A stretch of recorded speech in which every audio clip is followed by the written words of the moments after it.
우리 교회는 이동이 많은 교회입니다. 거의 매년 교인의 3분의 1이 바뀝니다. 전체 교인의 절반 가까이가 유학생과 연구원 그리고 주재원과 같은 단기 체류자들이기 때문에 새 학기가 되면은 사람들이 많이 등록을 하고 또 많이 떠납니다. 지금이 그런 시기인 것 같습니다. 교회 상황이 이러다 보니까 설교를 함에 있어서도 장기적인 계획을 가지고 연속적으로 설교할 수가 없습니다. 사람들이 계속 바뀌는 상황에서 만약에 장기적인 연속 설교를 하면 중간에 들어온 분들은 지금 어떤 내용을 이야기하고 있는지 그 맥락을 파악할 수가 없습니다. 이전에 무엇을 말했고 지금은 왜 이런 이야기를 하는지 그것을 이해하기가 어렵습니다. 그래서 1년을 기준으로 중요한 테마가 한 바퀴 도는 그런 설교를 할 수밖에 없습니다. 그런 면에서 독일 교회의 그 키르힐리히어 칼렌다, 이것은 참 좋은 것 같습니다. 오늘은 믿음에 대해서 설교하려고 합니다. 여러분, 하나님을 믿는다는 것이 무엇일까요? 조금은 막연한 질문입니다. 그러나 우리에겐 구체적인 답이 필요한 질문입니다. 우리의 신앙은 추상적일 수 있는데 신앙을 생활 속에서 적용하며 살기 위해서는 신앙에 대한 구체적인 이해가 있어야 합니다. 그래서 예수님은 한 알의 밀알 비유를 통해서 구체적으로 신앙에 대해 말씀해 주셨습니다. 그게 24절입니다. 내가 진실로 진실로 너희에게 이르노니 한 알의 밀이 땅에 떨어져 죽지 아니하면 한 알 그대로 있고 죽으면 많은 열매를 맺느니라. 예수님께서 이 말씀을 하시는 배경은 오늘 우리가 읽은 본문 바로 앞을 보면 알 수 있습니다. 이 말씀을 하시는 시기는 유월절이 가까운 때였습니다. 그리고 이때 많은 사람들이 하나님께 예배하기 위해 예루살렘에 와 있었습니다. 예수님과 비슷한 시기에 살았던 역사가 요세푸스에 따르면은 그 당시 명절에는 약 260만 명의 사람들이 예루살렘으로 몰려왔다, 그렇게 기록하고 있습니다. 성서학자들에 따르면 이 숫자는 약간 과장이 있지만 그러나 사람들이 많이 모인 것은 분명하다고 합니다. 그때 그 많은 순례객들 중에 헬라인들도 있었는데 이 헬라인은 헬라어를 말하는 디아스포라 유대인인지 아니면 혈통적으로 진짜 헬라 사람인지 그것을 본문을 통해 분별하기는 어렵습니다. 여하튼 이방에서 온 사람들이 예수님을 만나 뵙고자 했습니다. 그런데 이방에서 온 사람들이 왜 예수님을 만나려고 했을까요? 예루살렘에 와보니까 많은 사람들이 예수님을 메시아라고 부르고 있습니다. 죽은 나사로를 살렸다고 말합니다. 그러자 이 사람들은 이런 생각을 하게 됩니다. 우리는 어떻게 해야 구원을 얻을 수 있을까? 이방에 사는 우리는 어떻게 살아야 바른 믿음으로 살 수 있을까? 예수님께 물어보자. 성경이 말하는 구원은 예수님을 믿음으로 얻습니다. 그래서 예수님은 한 알의 밀알 비유를 통해 믿음이 뭔지 그것을 우리에게 말씀해 주시는 것입니다. 자, 그러면 예수님이 말씀하시는 믿음이란 무엇입니까? 먼저 믿음은 죽는 것입니다. 자기 부정입니다. 24절, 한 알의 밀이 땅에 떨어져 죽지 아니하면 한 알 그대로 있고, 여기서 땅에 떨어진다는 말은 땅속으로 내려간다, 몰락한다, 그런 뜻입니다. 그러니까 밀알갱이의 입장에서 보면은 이것은 몰락입니다. 희생입니다. 원래는 높은 곳에 있었는데 땅속, 즉 가장 낮은 곳으로 내려간 것입니다. 그리고 내려간 다음에 어떻게 되는가? 죽으면 많은 열매를 맺느니라. 죽어야 합니다. 여기서 죽는다는 말은 썩다, 자기 삶을 포기하다, 그런 의미를 가지고 있는 단어입니다. 실제로 씨앗이 땅에 떨어지면 자기 모습을 포기해야 합니다. 땅 위에서는 동글동글한 알갱이의 모습이었지만 땅 속으로 들어가면은 그 모습이 깨지고 맙니다. 그래서 거기에서 싹이 나오고 뿌리가 나옵니다. 자, 보십시오. 밀알이 땅에서 썩는다는 것이 무엇을 의미합니까? 그것은 지금까지 살아오던 동글동글한 알갱이의 모습, 자기 모습을 부정하는 것입니다.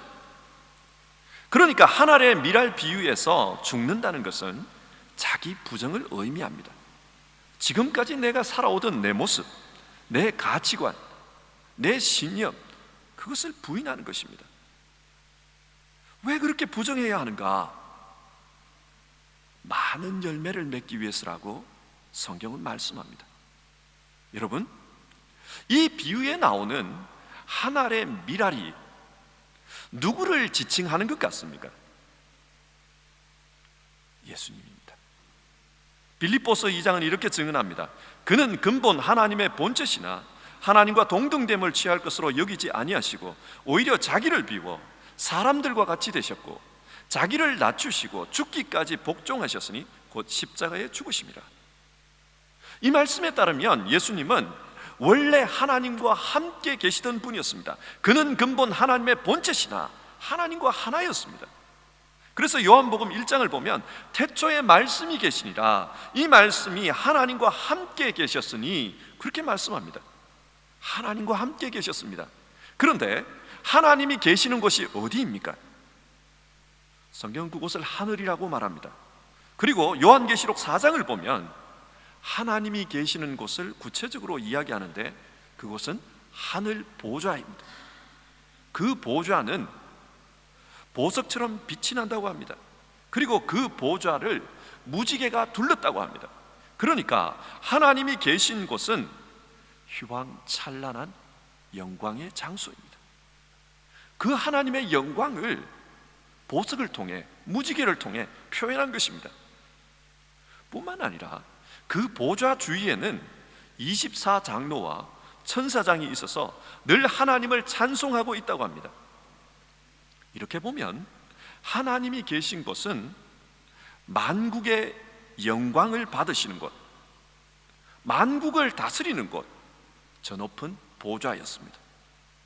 예수님은 그 자리에서 하나님과 함께 계셨습니다. 그런데 그 주님께서 어디로 오셨다고 합니까? 자기를 비워 사람들과 같이 되셨고 사람들이 사는 곳으로 오셨습니다. 더 정확히는 베들레헴 마구간으로 오셨습니다.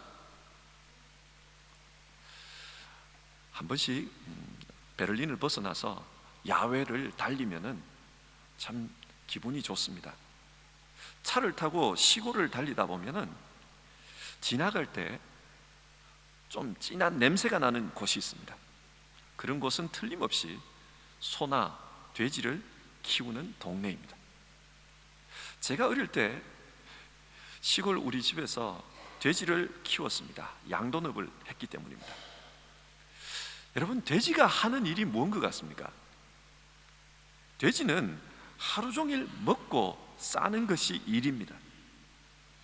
보통 양돈하는 돼지는 생후 6개월에서 8개월이 되면 도살장으로 끌려갑니다. 돼지는 정말 빨리 큽니다. 왜냐하면 하루 종일 먹는 게 일이기 때문입니다. 많이 먹는다는 게 무슨 의미일까요? 그만큼 싸는 것도 많다는 뜻입니다. 그래서 돼지는 너무 많은 것을 먹고 너무 많이 싸기 때문에 잠을 잘 때도 자기가 싸놓은 그곳에서 잡니다. 왜냐하면 너무 많이 싸다 보니까 안 싼 곳을 찾을 수가 없어서 싸놓은 거기서 잡니다. 그러니 그 우리 마구간의 냄새가 어떻겠습니까? 여름철이 되면은 파리가 얼마나 많은지 그 마구간의 벽이 시커먼색으로 다 변합니다. 정말 많습니다. 이런 곳이 마구간입니다. 예수님은 저 하늘의 보좌, 영광의 장소를 떠나서 이런 마구간으로 내려오셨습니다. 그런데 왜 마구간으로 오셨습니까?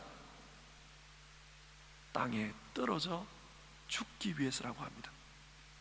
그렇게 죽어야 열매를 맺기 때문입니다. 여러분, 예수님은 지금 이 비유를 통해 뭘 말씀하십니까? 당신께서 십자가에서 죽으셔야 이 땅에 하나님의 자녀들, 그 생명이 열매 맺는 것을 말씀합니다. 제가 중학교 때였습니다. 여름방학이든 겨울방학이든 방학 때만 되면 시골 집에 가서 아버지가 하시는 일을 도와야만 했습니다. 제가 해야 되는 일은 돼지 마구간을 청소하는 것이었습니다. 그런데 돼지 냄새가 얼마나 지독한지 마구간에 한번 들어갔다 나오면 온몸에 냄새가 배입니다. 겨울이면 더 심합니다. 돼지는 털이 없기 때문에 추위를 많이 탑니다. 그래서 겨울이 되면 항상 보온 장치를 해줘야 되거든요. 다 가려야 됩니다. 그러니까 가스가 빠져나오지를 못해요. 들어가면은 온몸에 그 냄새가 완전히 다 배깁니다. 특별히 제일 어려운 게 손톱이나 발톱 같은 데 낀 이 냄새는요, 손톱이 자라가지고 이거 깎을 때까지는 냄새가 빠지지를 않습니다. 그러니까 물로 씻고 향수를 뿌리고 나가도 친구들을 만날 때는 뭔가 어디에선가 제 코에는 냄새가 나요. 너무 창피했습니다. 그래서 지금까지도 저는 돼지고기를 별로 안 좋아합니다. 그 냄새가 너무 싫습니다. 애들을 만날 때마다 내 몸에서 이 나오는 퀴퀴한 이 돼지 냄새, 그게 너무 싫고 너무 조심스러웠습니다. 저는 우리 인간의 죄가 이렇다고 생각합니다. 인간의 죄는 씻는다고 해결되는 게 아닙니다. 우리 안에서 배어 나오는 냄새입니다. 어쩌면 인간의 죄는 돼지의 똥냄새보다 더 추악하지 않겠습니까? 그 똥냄새는 손톱이 자라서 깎아내면 해결이 되지만 죄는 우리가 죽는 그날까지 해결이 되지를 않습니다. 그래서 이 죄 문제를 위해서는 죽어야 한다고 성경 그렇게 가르칩니다. 자, 여기서 다시 한번 생각해 봅시다. 믿음이 뭡니까?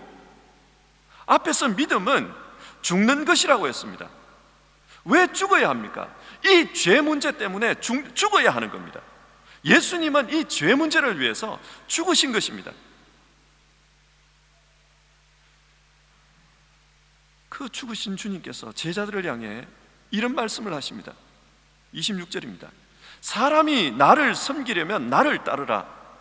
나 있는 곳에 나를 섬기는 자도 거기 있으리니 사람이 나를 섬기면 내 아버지께서도 그를 귀히 여기시리라. 믿음은 주님을 따르는 것이라고 말합니다. 이 말은 주님께서 우리의 구원을 위해서 죽으셨고 우리는 그것을 믿음으로 구원을 얻습니다. 그런데 주님을 믿는다는 것, 그게 무엇인가? 믿는다는 것은 주님을 따르는 것입니다.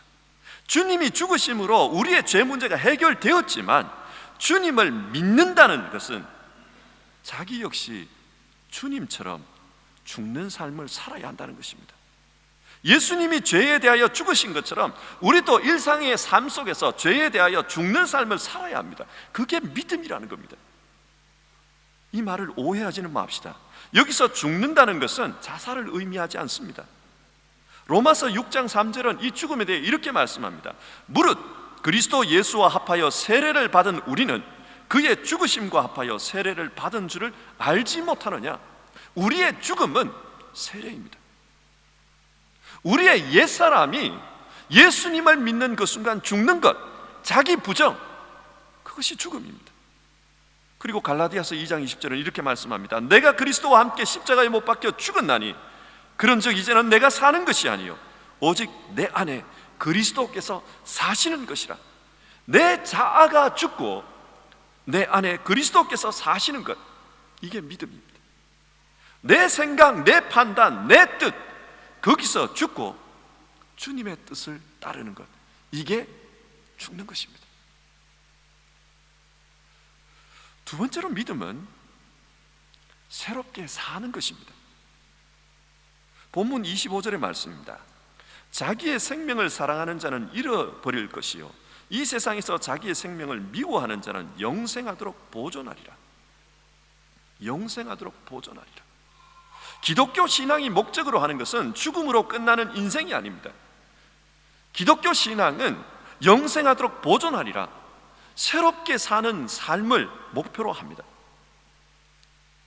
오늘 읽었던 본문을 자세히 살펴보면 분명한 대립 구조가 나옵니다. 죽음과 생명이 대조를 이루고 현재와 영원이 대조를 이룹니다. 한 알의 밀과 많은 열매가 대조를 이룹니다. 자, 보십시오. 한 알의 밀이 죽는 이유가 뭡니까? 죽는 이유는 죽기 위해서가 아니라 많은 열매로 다시 살기 위해서입니다. 성경이 목적으로 하는 것은 사는 것입니다. 영원히 사는 것입니다.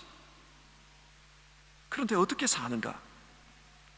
25절에서 자기 생명을 사랑하는 자는 잃어버릴 것이요, 그렇게 말씀을 합니다. 자기 생명을 사랑하면 죽는다는 겁니다. 살 수가 없습니다. 여기서 생명이라는 말이 헬라어로 푸시케입니다. 이 단어는 인간의 호흡, 인간의 생명, 심령, 이런 뜻을 가지고 있습니다. 그러니까 푸시케는 이 땅에서 사는 우리의 생명을 의미합니다. 그런데 이 생명을 사랑하는 자는 잃어버릴 거라고 했습니다. 그리고 25절 하반절을 보면 이 세상에서 자기의 생명을 미워하는 자는 영생하도록 보존하리라. 여기서 영생이라는 말, 이 말은 헬라어로 조에입니다.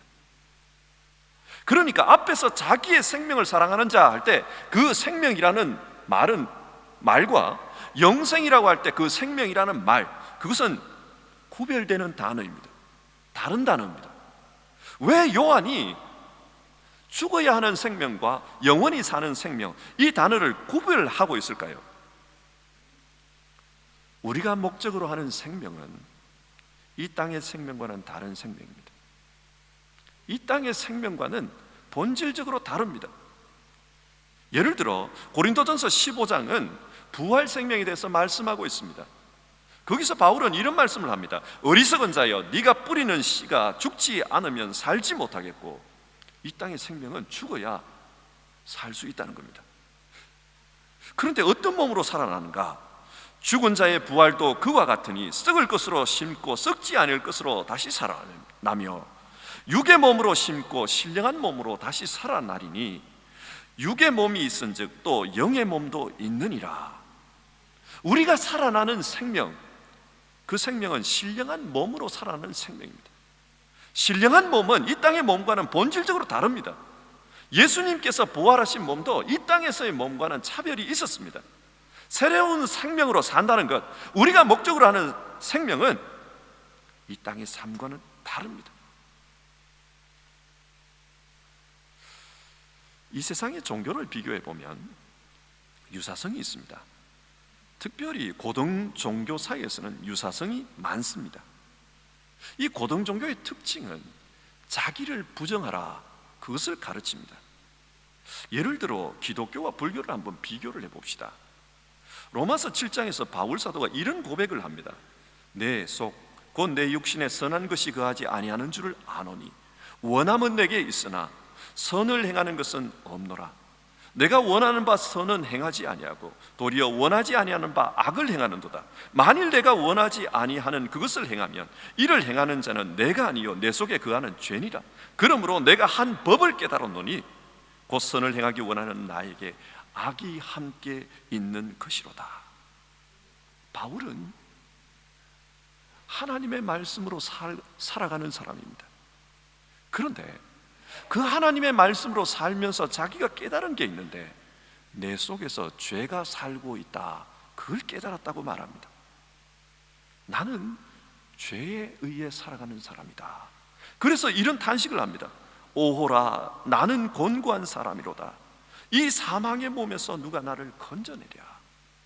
내게는 구원이 없다라는 겁니다. 그런데 한국의 불교 어르신 중에 성철승도 이와 비슷한 말을 했습니다. 성철승은 한국의 대표적인 선성이고 또 학성입니다. 선성이라 하면 평생 깨달음을 얻기 위해서 참선에 몰두했던 분이라는 뜻입니다. 그는 깨달음을 얻기 위해서 많은 고행을 했습니다.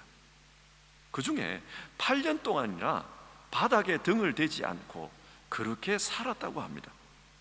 고행을 하기 위해서입니다. 또 10년 동안 참선에만 몰두하기 위해서 다른 사람들과 만나지 않았다고 합니다. 다른 사람들이 자기를 찾아오지 못하도록 자기 사는 집 주위를 철조망으로 똘똘 말아 놓았다는 겁니다. 한마디로 이분은 대단한 걷기를 통해서 그렇게 깨달음을 얻고자 했던 분입니다. 또 학승이라고 하는데, 학승이라는 말은 공부를 많이 했던 학자라는 뜻입니다. 이분은 불교의 경전뿐만 아니라 세상 학문, 즉 종교학이나 심리학이나 서양 철학 같은 인문학에 굉장히 조예가 깊었다고 합니다. 그리고 영어, 독일어, 프랑스어, 중국어, 일본어, 많은 외국어를 구사할 수 있는 그런 인물이었다고 합니다. 그런데 이런 뛰어난 인물, 그래서 불교에서는 이분을 성불, 살아있는 성불이라고 했는데, 이분이 1993년 세상을 떠나기 전에 마지막 유언으로 이런 말을 남겼습니다. 내 죄는 산보다 높고 바다보다 깊은데 내 어찌 감당하랴. 내가 80년 동안 포교한 것이 헛것이로다. 우리는 구원이 없다. 죄값을 해결할 자가 없기 때문이다. 내 딸 피리와 54년을 단절하고 살았는데 죽을 임종시에 다시 찾게 되었다. 피리야, 내가 잘못 살았다. 내 인생을 잘못 선택했다. 나는 지옥으로 간다.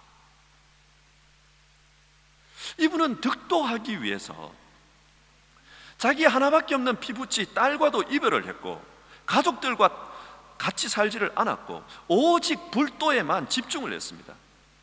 그리고 80년 인생을 끝내는 무렵에 깨달은 것이 내 죄가 산보다 많고 바다보다 깊다는 것입니다.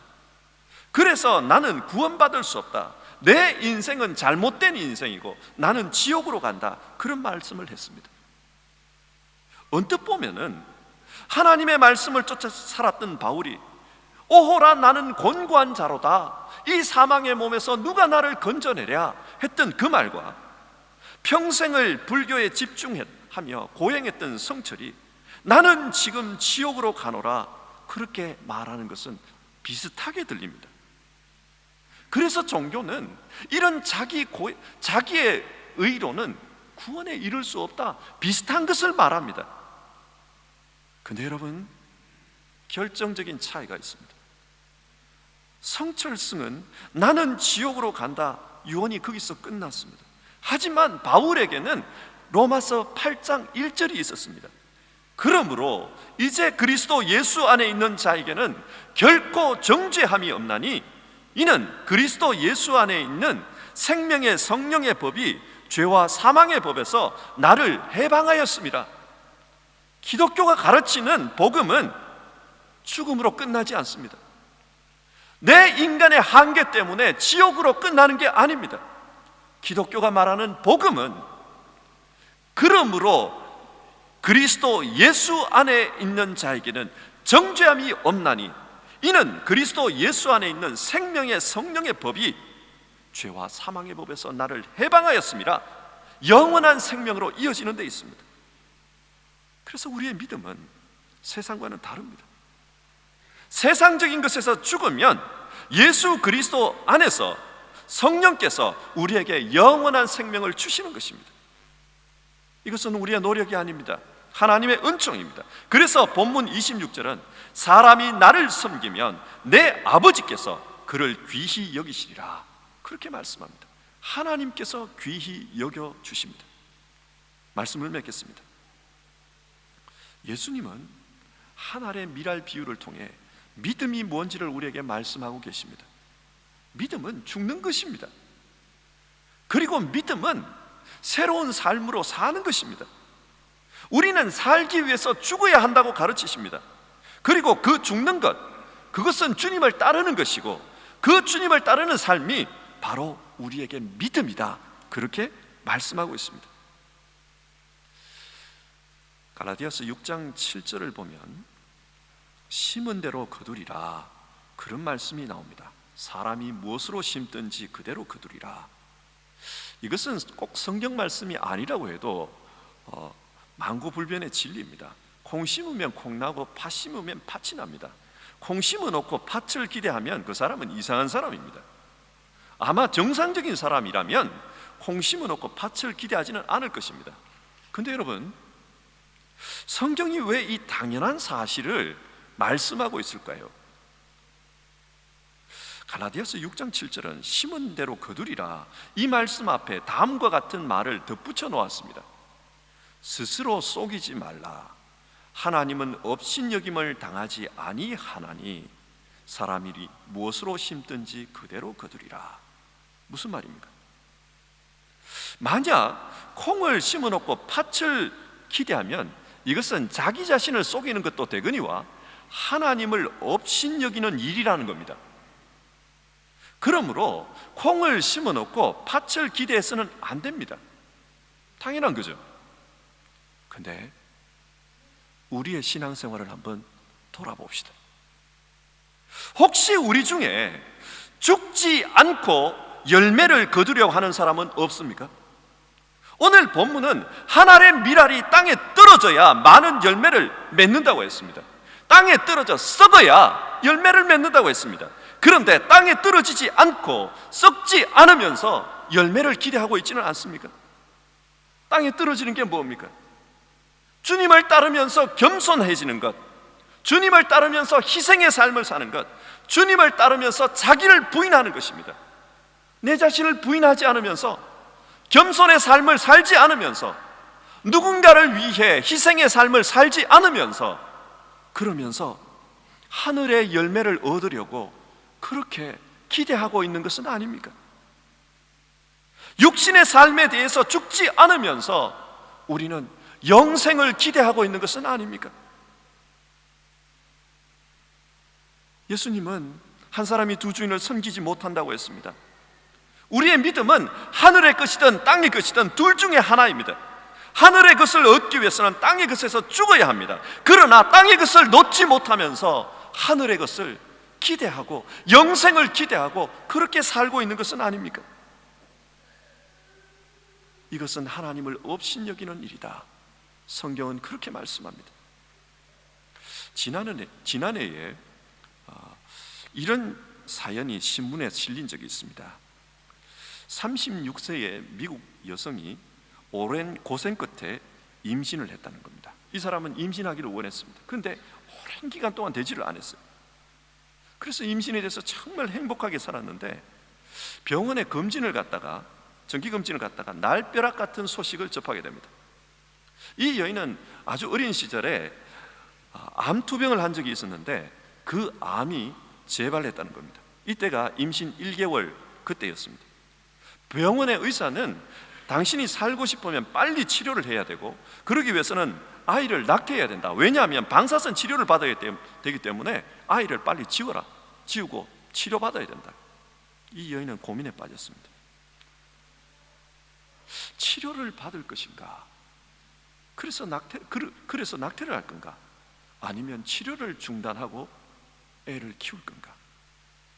사실 애를 키운다 해도 출산할 수 있다는 보장은 없었습니다. 하지만 고민하던 이 여인은 결국 아이의 생명을 선택했습니다. 그리고 암투병 중에 예쁜 딸을 낳았습니다. 하지만 그때 이미 그녀의 심장과 뼈에 암세포가 다 전이가 되고 치료할 수 없는 지경에 이르렀고 출산을 하고 6주 만에 숨을 거뒀다는 이야기였습니다. 여러분, 이 자녀의 생명은 이 여인의 생명의 대가입니다. 이 여인의 생명이 그녀의 딸의 생명이 되었습니다. 이것은 오늘 성경이 말씀하는 신앙과도 일맥상통합니다. 예수님은 한 알의 밀알이 되어서 썩어지셔서 그 생명이 오늘 우리가 되었습니다. 우리는 예수님이 남기신 그 열매입니다. 우리가 예수님의 열매라면 오늘 우리는 어떻게 살아야 할까요? 지금은 사순절입니다. 예수님의 순환을 생각하며 우리의 신앙생활을 돌아보는 시기입니다. 우리의 신앙은 어디에 서 있는지요? 다시 한번 생각해 볼 수 있기 바랍니다. 바른 믿음은 한 알의 밀알이 썩어짐으로 많은 열매를 맺는 것입니다. 바른 믿음은 죽는 것입니다. 그리고 새로운 생명으로 사는 것입니다. 기도하겠습니다.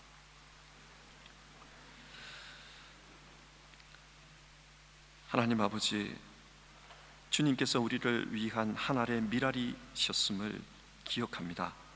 세상의 종교와 철학은 오호라 나는 공고한 자로다, 이 사망의 몸에서 누가 나를 건져내랴, 그 외침으로 그렇게 끝나버립니다.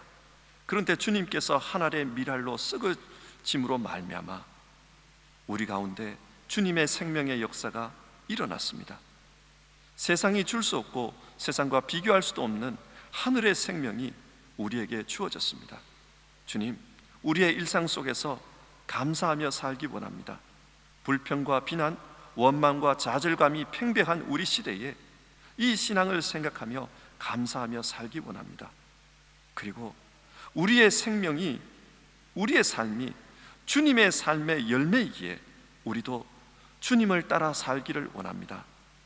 주님은 우리에게도 한 알의 밀알이 되라고 했습니다. 우리의 가정에서, 교회에서, 그리고 우리가 사는 이 세상 속에서 우리 그리스도인이, 교회가 주님을 따르는 이 일을 하기 원합니다. 주님, 우리에게 믿음을 더하여 주시옵소서. 예수님의 이름으로 기도드립니다. 아멘.